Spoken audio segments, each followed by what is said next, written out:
के, और दूसरा हमें पूछा कि कितना बढ़ाया जाए ताकि कोई भी फर्क ना पड़े।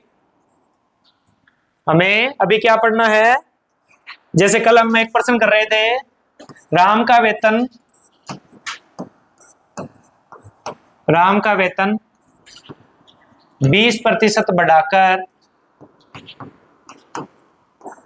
कितना घटाया जाए, कितना प्रतिशत, ठीक है, कितना प्रतिशत है घटाया जाए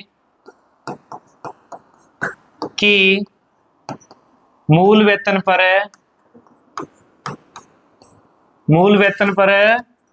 प्रभाव न पड़े। बताओ भाई, 20% बढ़ा दिया तो वापस कितना परसेंट घटाऊं कि मूल वेतन पे प्रभाव ही ना पड़े, मूल वेतन उतना का उतना रहे। 20 ही वापस घटा दूं क्या? 100 से 120 करेंगे, 120 से वापस 20 घटाएंगे तो वापस 100 हो जाएगा है? सबसे पहले मूल वेतन कितना मानना है? 100। हमने 20% बढ़ाया, 120 हो गया, हमें कितना चाहिए वापस? 100 चाहिए। तो आप क्या करोगे, पहले दिन का अंतर देखोगे, हमें कितना वापस जाना है? 20 अंतर जाना है तो ऊपर 20 लगाओ। अब 20 का अंतर कितने पे होगा? 120 पे होगा, क्योंकि हमें किस में से घटाना है? 120 में से घटाना है, तो नीचे क्या लगाओ? 120, और गुणा में हमेशा क्या लगता है? 100%। ठीक है, तो काटोगे 20 छिके 120, हमारे पास हो गया 100/6%, यानी 50/3%। 3 का भाग दूंगा, 16 या 48, कितने बचे? 1 या 2? 2 बच गए ना, और बटे 3%, यानी हमें 16 से ही 2/3% घटाएंगे तो उसका मूल वेतन वापस कितना आ जाएगा? 100% आ जाएगा। ठीक है, अब ऐसा ही एक सवाल बताऊं क्या? चलो आप साथ साथ करो, मैं लिख रहा हूं। आयत की लंबाई को 20% बढ़ाएं, आयत की लंबाई को 20% बढ़ाकर, चलो 20 की जगह 30 करो, 30% बढ़ाकर कितना कम किया जाए, कितना कम है प्रतिशत में तो बताना है, किया जाए कि क्षेत्रफल पर फर्क ना पड़े, क्षेत्रफल पर फर्क ना पड़े। बताओ, 30% बढ़ाओ आयत की चौड़ाई को, तो लंबाई को कितना घटाओ? बढ़ाकर लंबाई को घटाना है, कोई बात नहीं, लंबाई चौड़ाई से कोई फर्क नहीं पड़ रहा। लंबाई को कितना घटाएं कि क्षेत्रफल पर कोई फर्क ना पड़े? बताओ जल्दी बताओ।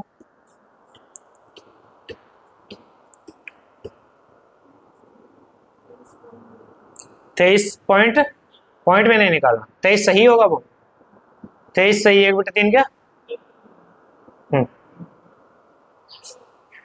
सीधा सा तरीका है, जैसे 100 लिखो, कितना बढ़ाया? 30 बढ़ाया तो 130 लिखो, वापस कितना चाहिए? वैसा का वैसा चाहिए जैसा पहले था, यानी मुझे 100 ही वापस चाहिए, पहले जो है उसे 100 मानना है। तो कितने का अंतर चाहिए मुझे? 30 का। डिफरेंस को ऊपर लगाओ,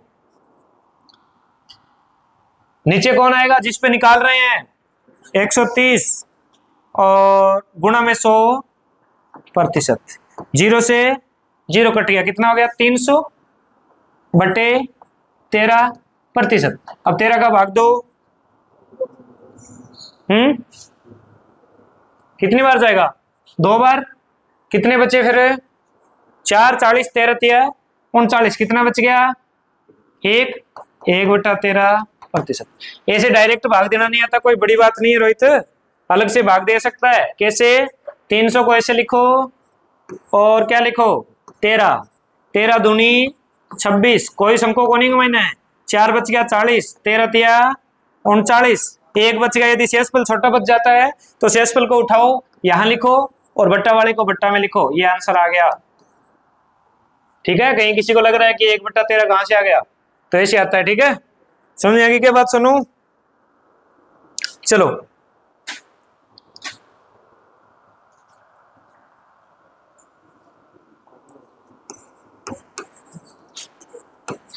एक कोचिंग है बेटा, ठीक है, कोचिंग ने फीस कितनी कम कर दी? 30% कम कर दी, 30% कम कर दी। तो कितने प्रतिशत बच्चे बढ़ेंगे, बच्चे बढ़े ताकि आय पर प्रभाव न पड़े। बताओ भाई, आय पर प्रभाव ना पड़े। मान लो हमने 30% फीस कम की है, तो आपको कितने बच्चे और लेके आएंगे ताकि हमारी आय पर प्रभाव ना पड़े। वैसे तो आय है ही नहीं हमारी, तो वे ही वे है।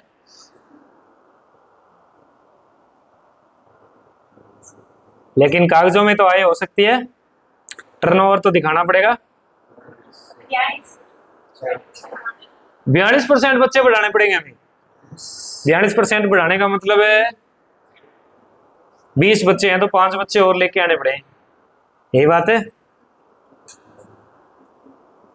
चलो देखते हैं, पहले फीस कितना प्रतिशत थी, 100, 30% घटा दी, कितनी बची, 70। वापिस हमें कितने करनी है फीस, 100 ही करनी है, तो डिफरेंस कितने का है, 30 का, कितने पे, 70 पे, और गुणा 100%।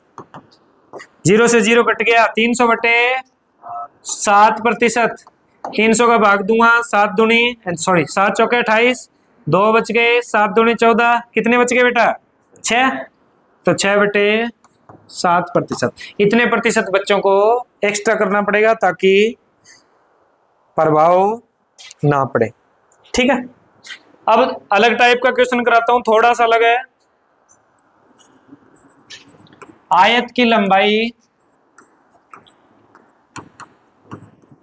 कितनी घटानी है भाई, चलो 20% बढ़ा देते हैं, 20% बढ़ा दें तो लंबाई तो हो गई चौड़ाई, कितनी घटाएं कि क्षेत्रफल है पहले से 8% ज्यादा हो। ठीक है, अब की बार क्या करना है, ज्यादा करना है, इक्वल मतलब 100 नहीं रखना वापस। तो अब की बार वापस कितना रखना है हमें भाई, 100 हमारे पास है, 20% हमने बढ़ा दिया, कितना हो गया 120, और वापस कितना रखना है तीसरे में, 108 रखना है। सोचने वाली क्या बात है, 100 था, 120 बढ़ाया, घटा बढ़ा के वापस 108 रखना है। इसका आंसर कैसे निकलेगा, इनका डिफरेंस देखना है, कितना है बेटे 12, नीचे कौन लगेगा, और गुणा 100%। आंसर एकदम आसान है, 0 से 0 गया, 12 से 12, 10%। यानी 10% यदि चौड़ाई को घटा देंगे तो क्षेत्रफल कितना ज्यादा होगा, शुरुआत से 10% ज्यादा होगा। ठीक है, चलो अब एक सवाल लिख रहा हूं, वो आप बताओगे।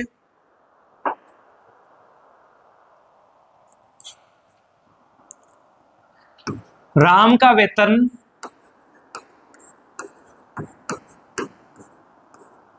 20% घटा दिया गया, अब कितना प्रतिशत बढ़ाएं कि वेतन पहले से 20% अधिक हो। क्वेश्चन को ढंग से पढ़ो और आंसर बताओ।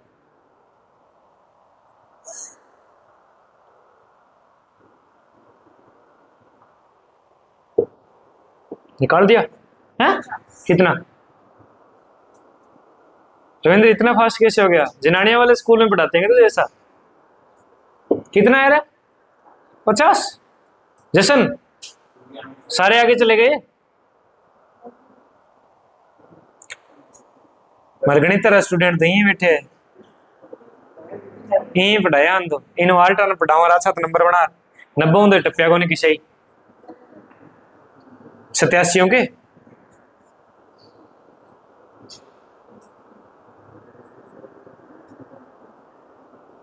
कई बार खोटो सिक्को है ना, वो काम अजय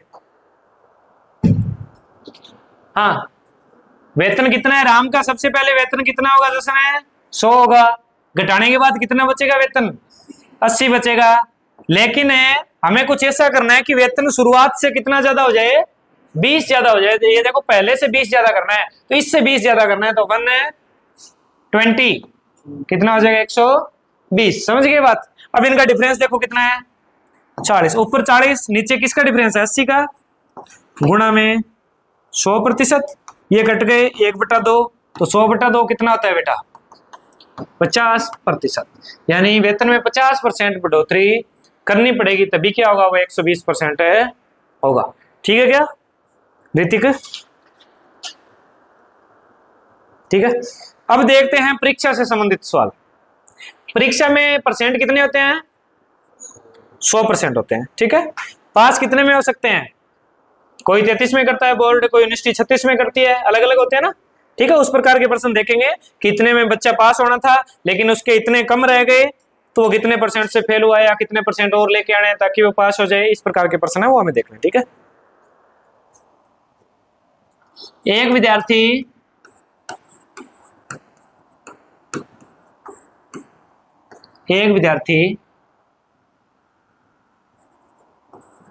30% अंक लाकर 6 अंकों से अनुत्तीर्ण हो गया। अनुत्तीर्ण का मतलब समझिए ना, फेल हो गया, अनुत्तीर्ण हो गया। जबकि उत्तीर्णांक कितने थे? उत्तीर्णांक का मतलब होता है जितने में पास हो सकता है बालक। उत्तीर्णांक 33% थे। ठीक है।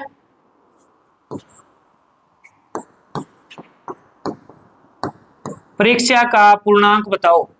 अभी नाम है ना, ये आप देख लो कौन से किसके हैं। ठीक है। कौन पूर्णांक है, कौन उत्तीर्णांक है, अनुत्तीर्ण क्या है। पूर्णांक का मतलब हो गया कि पेपर कितने नंबर का था, ये हमें बताना है। ठीक है। विद्यार्थी 30% लेके आए और कितने नंबर से फेल हुआ है? 6 नंबर से फेल हुआ है। यदि 33% आते तो क्या हो जाता? वो पास हो जाता।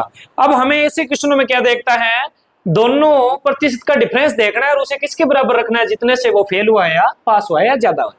दोनों में डिफरेंस कितना है? 3% का। कहने का मतलब ये हो गया कि 3% नंबर यदि किसी के आ रहे हैं तो वो क्या होते थे? 6 नंबर होते थे, है ना। यदि इसके 6 नंबर और आ जाते तो ये परसेंट कितना हो जाता? 33 हो जाता। कहने का मतलब हो गया कि 3% 6 अंकों के बराबर है। 1% कितने के बराबर होगा बेटा? 6/3। क्यों? ये 3 कहां चला गया? बट्टा में। तो 1% का मान कितना हो गया हमारे पास? 2 नंबर। 1% के 2 नंबर हो रहे हैं। पेपर कितने परसेंट का है? 100% का। तो कुल पेपर कितने नंबर का हो गया? 200 नंबर का। यानी 2 गुणा पेपर कितने परसेंट का? 100% का। तो पेपर कितने नंबर का हो गया डाका? 200 नंबर का कुल वो पेपर था। समझ में आई क्या बात या नहीं आई? दोबारा बताऊं, डिफरेंस देखना है दोनों प्रतिशत का। कितना है? 3। कितने नंबर से फेल हुआ? 6। यानी 3% से फेल हुआ और 6 नंबरों से फेल हुआ। परसेंट और नंबर अलग अलग याद रखने हैं आपको, आप परसेंट को नंबर मत समझो। कितने परसेंट से फेल हुआ? 3% से फेल हुआ। और कितने नंबर से फेल हुआ? 6 नंबर से फेल हुआ। दोनों चीजों में फेल हुआ, दोनों चीजों को क्या रख दी? बराबर रख दी। यहां से मैं 1% निकालूंगा तो इस साइड भी 3 का भाग, इस साइड भी 3 का भाग, ऐसे कर लो। या ये 3 गुणा में कहां ले जाओ? बट्टा में ले जाओ। तो 1% के बराबर क्या आ गया? 2 नंबर। 1% का 2 नंबर बन रहा है, 2% का 4 नंबर, 5% का 10 नंबर, तो 100% का कितना नंबर? 200 नंबर। तो पेपर कितने नंबर का है? 200 नंबर का पेपर है। ठीक है। आसान सा सवाल है एकदम। चलो एक सवाल करो आप।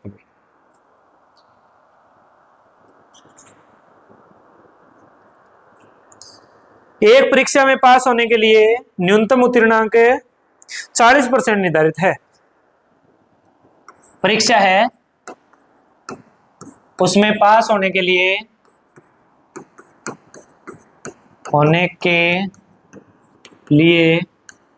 न्यूनतम अंक, हाँ जैसे आपकी सीटी में 40 है ना, न्यूनतम अंक कितने हैं? 40% है। एक विद्यार्थी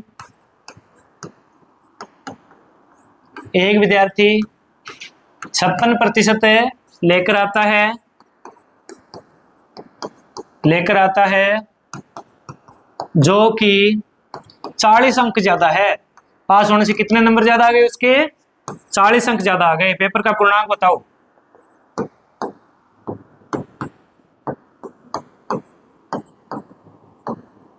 चलो पेपर का पूर्णांक बताओ कितना है, पेपर कितने नंबर का है।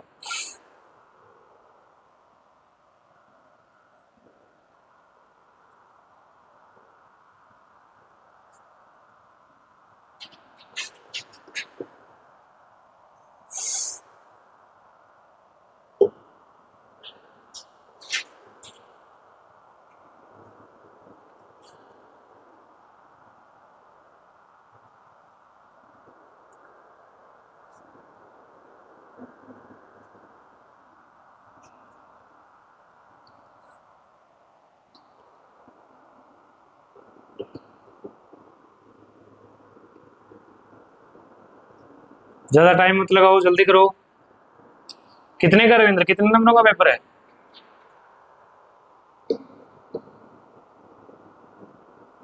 ढाई सौ आएगा किसी का। अबे करो तो फिर।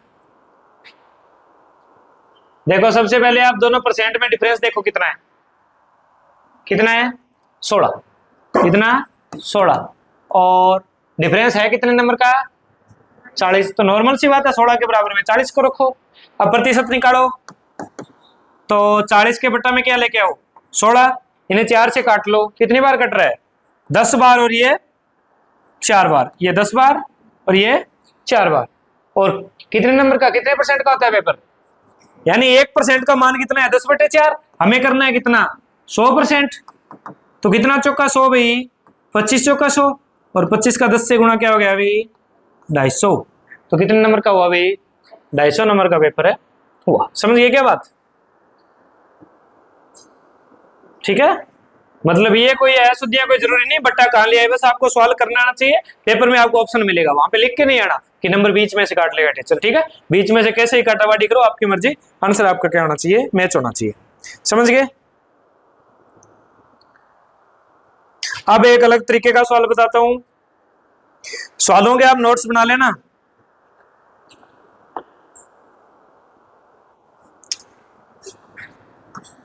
एक परीक्षा में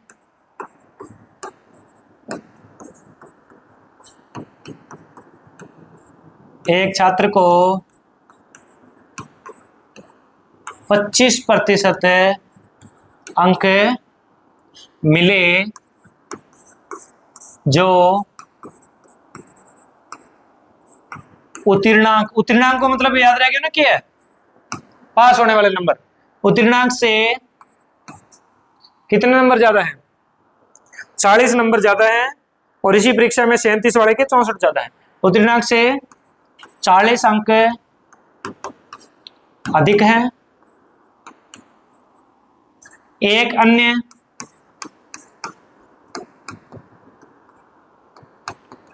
छात्र 37% लेकर आया, जिसके पास होने से कितने नंबर ज्यादा हैं 64 नंबर ज्यादा है, जिसके 64 अंक ज्यादा है। किससे ज्यादा है 64 अंक, उत्तीर्णांक से, इस बच्चे से नहीं, उत्तीर्णांक से। यहाँ पे उत्तीर्णांक नाम हो रहेगा, ज्यादा है। तो पेपर का पूर्णांक बताओ। अब किसका डिफरेंस निकालोगे बताओ।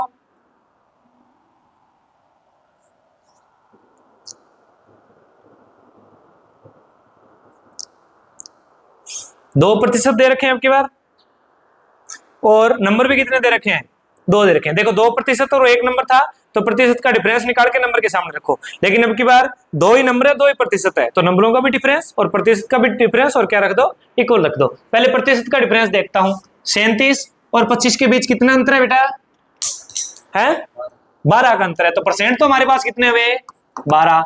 नंबर का फर्क कितना है दोनों बच्चों के 40 और 64 में 24 नंबर का फर्क है, तो 12 के सामने क्या रखो 24। अब प्रतिशत की बात करूं 1% की, तो 24/12 काटूंगा तो 1% बराबर क्या आ गया 2। 1% का 2 नंबर बन रहा है, तो पेपर कितने नंबर का हो गया 200 नंबर का हो गया। 2 गुणा 100%, यानी कितने हो गए 200 नंबरों का पेपर हो गया। आसान था, ठीक है। 2-3 बार प्रैक्टिस करोगे कोई दिक्कत नहीं आएगी। अब आप अपने आप करोगे, अब की बार 5-7 सेकंड लग जाए, स्किप कर लेंगे। एक परीक्षा में 40% अंक प्राप्त करके विद्यार्थी 90 अंकों से फेल होता है, 55% अंक प्राप्त करके विद्यार्थी 45 अंकों से फेल होता है। एक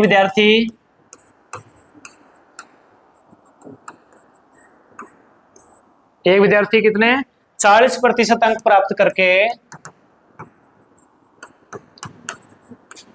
अंक प्राप्त करके 90 अंक से फेल होता है। 90 अंक से, प्रतिशत और अंक में अंतर रखना, फेल होता है। दूसरा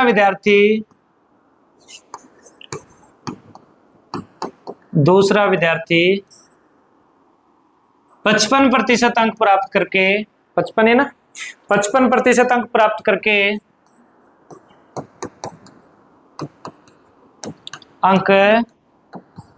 करके कितने नंबर से फेल होता है भाई? 45 नंबर से फेल होता है। 45 अंक से फेल होता है। पूर्णांक बताओ। है इतना जल्दी कर दिया? मैथ पढ़ाता तो मैं हूं, लेकिन आंसर कितना बताया आपने? 300 तो नहीं आ रहा अभी। सबका 300 है क्या? चलो देखते हैं। 40% अंक प्राप्त करता है और कितना करता है? 55। इनका फर्क कितना रह गया? 15% का फर्क रह गया। और इसमें बताओ फिर कितना फर्क रहा है? 45 का क्या? 90 और 45 में 45 का फर्क हो गया। तो 15% के 45 नंबर हैं, तो 1% के कितने नंबर हुए ढका? 3 नंबर हुए। 45/15। 1% के कितने नंबर हो गए? 3 नंबर हो गए। तो 3 नंबर हो गए, तो पेपर कितने का हो गया? 300 का। ठीक है। और यहां पर थोड़ी सी चेंजेस हो जाती कि 55 नंबर प्राप्त करके क्या हो जाता है, वो 15 नंबर से, मान लो 20 नंबर से पास हो जाता है। तो क्या करते आप? इनका डिफरेंस करते या ऐड करते? क्या करते? यानी वो फेल होता और ये पास होता तो दिक्कत आएगी। फिर यदि दोनों फेल हो रहे हैं, दोनों पास हो रहे हैं, तो भी दिक्कत है नहीं आ रही है। दोनों में डिफरेंस क्या रह जाएगा? सेम रह जाएगा। ठीक है, फेल पास वाले सवाल में देखेंगे बात।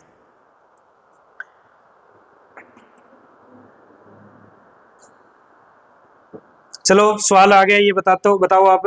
एक विद्यार्थी है वो 22% अंक प्राप्त करता है। एक विद्यार्थी कितने 22% अंक प्राप्त करके, एक विद्यार्थी है उसने 22% अंक प्राप्त किए हैं और वो 40 अंकों से फेल हो रहा है। 40 अंकों से फेल हो गया। ठीक है। दूसरा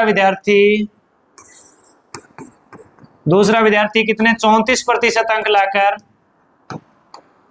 प्रतिशत तो मैंने लिख दिया, 34% लाकर कितने से ज्यादा नंबर ला रहा है? उत्तीर्णांक से 20 अंक ज्यादा ले रहा है। यानी पास होने से कितने अंक ज्यादा? 20। उत्तीर्णांक से 20 अंक ज्यादा लेके आया, ज्यादा लेकर आया। अब पूर्णांक बताओ। अब पेपर का पूर्णांक बताओ। पेपर कितने नंबर का है? कितने नंबर का है रविंद्र पेपर? है 500 का। ठीक है, 500 नंबर का बता रहे हैं अभी 2 बच्चे। तो जैसन समझ नहीं आई ना बात तो पूछ ले। इनके 500 हो रहे हैं मतलब इनके समझ आ गई बात, इतना जल्दी क्वेश्चन हो रहा है। कैलकुलेशन में टाइम लगे कोई बात नहीं, लेकिन क्वेश्चन करना कैसे है ये बात दिमाग में होनी चाहिए।